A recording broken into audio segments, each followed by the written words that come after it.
नमस्कार दोस्तों, आपका धनवंतरी कृपा हेल्थ चैनल में बहुत बहुत स्वागत।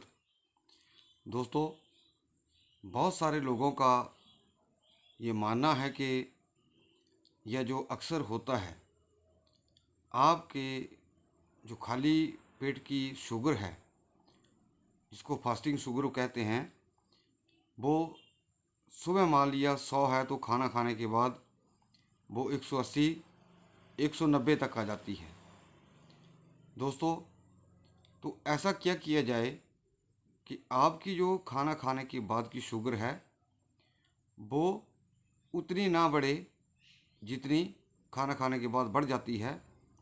दोस्तों, ये जितने भी मैं पैंतरे या नुस्खे आपको बताता हूँ, ये प्राचीन जो हमारे आयुर्वेद के ग्रंथ हैं उनमें वर्णित है चीज़ें। लेकिन दुख इस चीज़ का होता है कि आप इस चीज़ को समझते नहीं हैं, करते नहीं हैं। और मेरा बार बार ये जोर रहता है कि अगर आप कुछ चीज़ों को अपना लें तो आपको ज़रूर इसमें फ़ायदा होगा। और एक और जो सबसे बड़ी बात देखने में आती है वो क्या दोस्तों, इसको कहते हैं एक्सपीरियंस। वीडियो डालना, वीडियो बनाना एक अलग चीज़ है।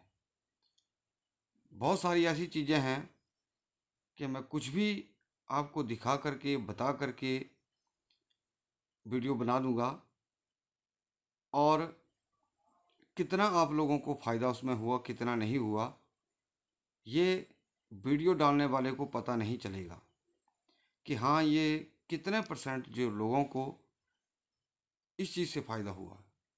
तो दोस्तों, जब भी हम लोगों को, मरीज़ों को देखते हैं, लोगों के हमें मैसेज आते हैं, तो हम उस चीज़ से पूरा अंदाज़ा लगा देते हैं कि ये इतने परसेंट जो है, ये मेडिसिन ने इतना फ़ायदा किया।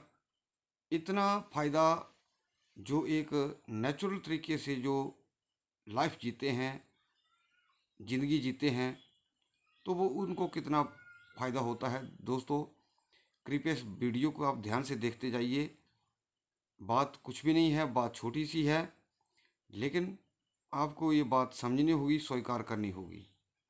दोस्तों, मैं एक ईमानदारी के तौर पर कहता हूँ कि किसी हद तक अगर आप अपना जो एक दिनचर्या है, आपका खाने पीने का जो लाइफस्टाइल है, अगर उसको चेंज करेंगे तो आपकी स्वाभाविक शुगर जो है वो कंट्रोल आना भी शुरू हो जाएगी।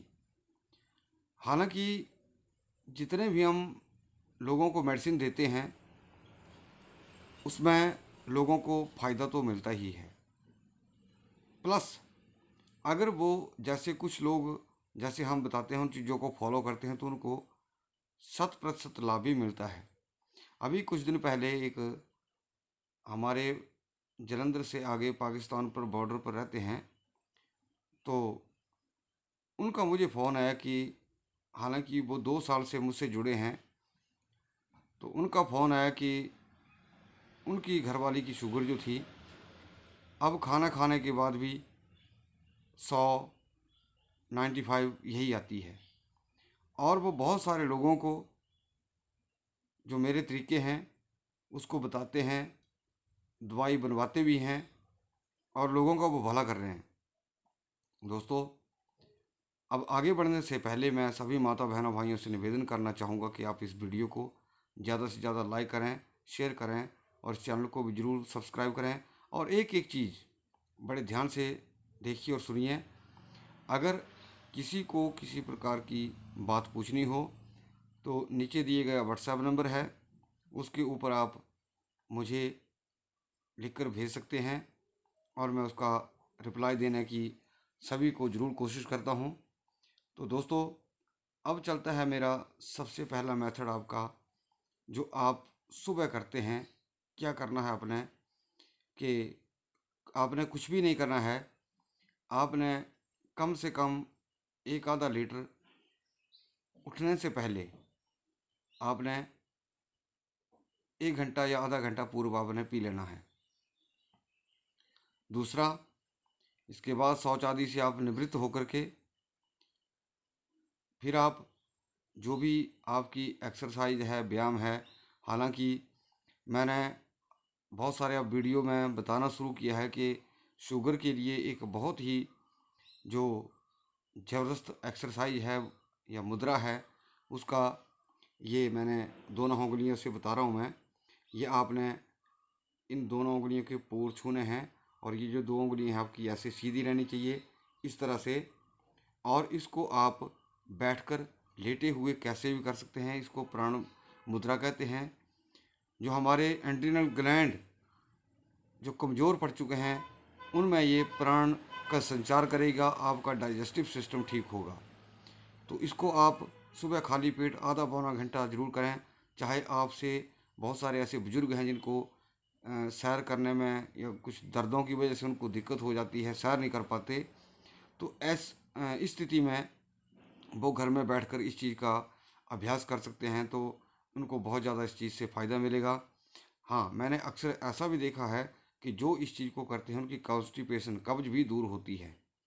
ये बहुत ही एक मेजर चीज़ है दोस्तों। ये एक्सपीरियंस की बात मैंने शुरू में कह दी थी कि जिस चीज़ को मैंने लोगों को बांटा है और लोगों के एक्सपीरियंस जो होते हैं, मैं उसी हिसाब से मेरा ये काम चलता रहता है और मैं आप लोगों के बीच में इसको रखता रहता हूँ।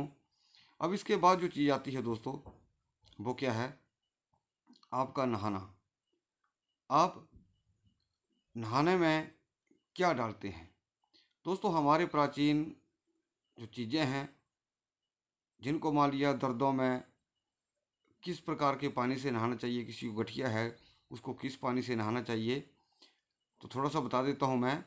जिन लोगों को जॉइंट पेन है, गठिया है, वो 15 किलो पानी में कम से कम आधा किलो नमक डालकर स्नान करें, उनको उससे बहुत फ़ायदा मिलता है। अब आप नहाने में क्या चीज़ डालें? तो नहाने में आप दो चीज़ें डाल सकते हैं। एक तो बाज़ार से आपको किसी पंसारी की दुकान से आपको कथ मिल जाता है। ध्यान से सुनिएगा, कुछ लोग बहुत सारे बोलते हैं कि ये कथ की चीज़ है, कहाँ मिलता है? इसको कथ भी कहते हैं, कत्था भी कह देते हैं।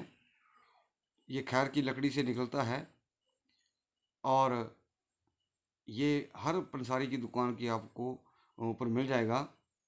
आपने लगभग आधा चम्मच पाउडर करके, इसका थोड़ा महंगा होता है तो आधा चम्मच भी अगर आप यूज़ करेंगे, तो इसको ऐसे आपने यूज़ करना है कि जैसे आप नहा लिए, नहाने के बाद एक लोटे में या 1 लीटर में आधा चम्मच या 1 चम्मच आवश्यकता अनुसार उसमें घोल लीजिए और अपने शरीर को अच्छी तरह उसके ऊपर मालिश करनी चाहिए।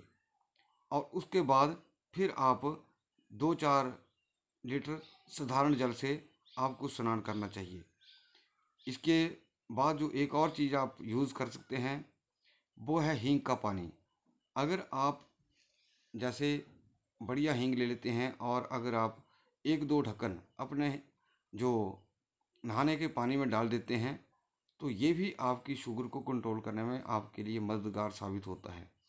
और अगर आप इतना भी ना कर सकें तो अपने पेट के ऊपर जो हींग का पानी होता है, आपने जो शीशी में उसको घोल लीजिए पानी डाल करके, तो थोड़ा सा इतना सा जैसे हथेली में डाल लीजिए, एक आधा चम्मच अपने पेट के चारों तरफ, नाभि के चारों तरफ, पूरे पेट के ऊपर मल दीजिए। तो दोस्तों, आपकी डाइजेस्टिव सिस्टम को भी सुधारता है ये। आपको कब्ज गैस में ये बहुत मददगार चीज़ साबित होगी। लेकिन अगर आप साथ में नहाने का इसमें हींग का प्रयोग कर लेते हैं तो बहुत अच्छा है। अब इसके बाद आता है कि हालांकि मैंने पिछले वीडियो में भी बताया था कि आप थोड़ा सा भुनी हुई हींग आप अपनी दाल सब्जी में जितना गेहूं का दाना होता है उतना ज़रूर यूज़ करें। दोस्तों, ये आपके लिए बहुत बड़ा ये एक मेरे पास कुछ दिन पहले पेशेंट आए थे, तो उनकी शुगर जो थी वो किसी प्रकार से कंट्रोल में नहीं आ रही थी, लेकिन मैंने जैसे ही उनको उपाय बताया, उनकी जो शुगर है वो कंट्रोल आना शुरू हो गई। और इसके बाद जो आता है, आपने क्या खाना है कि जिससे आपकी जो शुगर है वो ना बढ़े। एक तो हींग का प्रयोग करना है और खाने से पहले जैसे ही आपकी थाली लग गई, आपको खाना परोस दिया गया, तो आपने अदरक और नमक का पाउडर, यानी कि अदरक को पहले आप सुखा लेंगे, उसको काट करके, और फिर उसको मिक्सी में पीस लीजिए। उसके अंदर आप सेंधा नमक मिला लीजिए। दूसरा नमक यूज़ नहीं करना है, क्योंकि सेंधा नमक ही ठंडी तासीर वाला होता है, दूसरा नमक जो होता है वो गर्म तासीर वाला होता है। सेंधा नमक हमारे पित्त को शांति देता है। और जब आप खाना खाने बैठ जाएं, तो 1 मिनट पहले कम से कम आप उसकी 2-3 चुटकी आप उसको खाइए। जितने भी आपके डाइजेस्टिव एंजाइम हैं वो तुरंत से सक्रिय होंगे, और आपके जो खाने में एक लाजवाब उसको पाचन क्रिया करने में बहुत एक अहम भूमिका अदा करेंगे। आपका जो खाना है वो जल्दी पचेगा। और दूसरा, अपनी दाल सब्जी में हींग का जरूर प्रयोग करें। तीसरा, बहुत सारे लोग जो रात को जैसे चपाती बनाते हैं, तो या कुछ लोग चावल खाते हैं, लेकिन चावल तो शुगर वालों के लिए वर्जित हैं।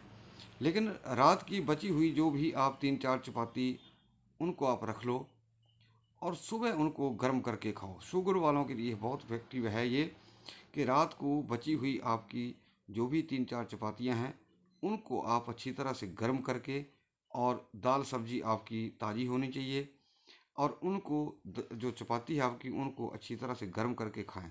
तो दोस्तों, ये जो बासी रोटी है, अगर इसको खा करके आप भोजन करते हैं दाल सब्जी के साथ, तो आप देख लेना कि कुछ दिनों में आप देखेंगे कि खाना के खाने के बाद जो हमारी शुगर है वो पहले के मुकाबले इतनी नहीं बढ़ रही है। दोस्तों, बहुत सारे ऐसे कुछ पेटेंट नुस्खे हैं, लेकिन हर आदमी पर कुछ एक चीज़ें लागू नहीं होती हैं। किसी आदमी को कौन सी दवाई सूट करती है या ज़्यादा फायदा देती है, किसी आदमी को दूसरी प्रकार की औषधि जो है वो सूट करती है। अभी मैं अगले वीडियो में बताऊंगा कि ये कितने प्रकार की होती है। इसमें वात पित्त कफ का ये 3 जो कारण होते हैं इसके, और ये 20 प्रकार की होती है। उसके सभी प्रकारों का मैं आपके सामने विवरण करूंगा। फिर उसी हिसाब से जो है दवाई का चयन करना चाहिए आपको।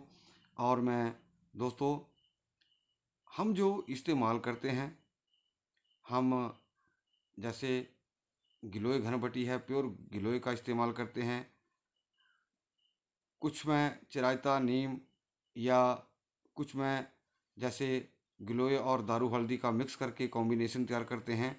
ये मैंने जैसे आपको पहले बताया कि ये हम पेशेंट को देखकर ही मेडिसिन देते हैं, या उसको पूछ कर ही देते हैं कि हाँ, आपका वजन कितना है, आपकी उम्र कितनी है, कितने सालों से है। तो ये चीज़ जो है वो बहुत कॉमन है। ये अगर इस ढंग से, और दूसरा एक चीज़ विशेष ध्यान रखिएगा कि आपका खाना जो है वो 2 टाइम ही होना चाहिए, सुबह और शाम को। सुबह आप 9 बजे के करीब या 9 और 10 के बीच खाना खा लीजिए। और जितने भी शुगर के पेशेंट हैं, बहुत अहम चीज़ है ये, आप सूर्यास्त से पहले खाना खाएं। कम से कम आपके खाने का, सुबह का जो कुछ खाते हैं आप, उसमें 12-14 घंटे का फास्ट होना चाहिए। अगर मान लिया आप गर्मियों के दिनों में 8 बजे खा लेते हैं, और दूसरे दिन 9 बजे आप खाना खाते हैं, तो 13 घंटे का आपका गैप हो गया।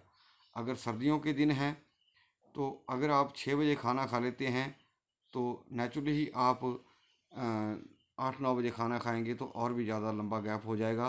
तो दोस्तों, उम्मीद करूँगा कि आप इन तरीक़ों को ज़रूर इस्तेमाल करेंगे, और आपको मैं ये विश्वास दिलाना चाहता हूँ, और भगवान से प्रार्थना करूँगा कि आपका जो शुगर है वो ठीक हो जाए और नॉर्मल स्थिति में रहे। तो मैं चाहूँगा कि आप इस वीडियो को लाइक करते जाएं, शेयर करते जाएं, और इस चैनल को भी ज़रूर सब्सक्राइब करें। आपका बहुत बहुत धन्यवाद। नमस्कार।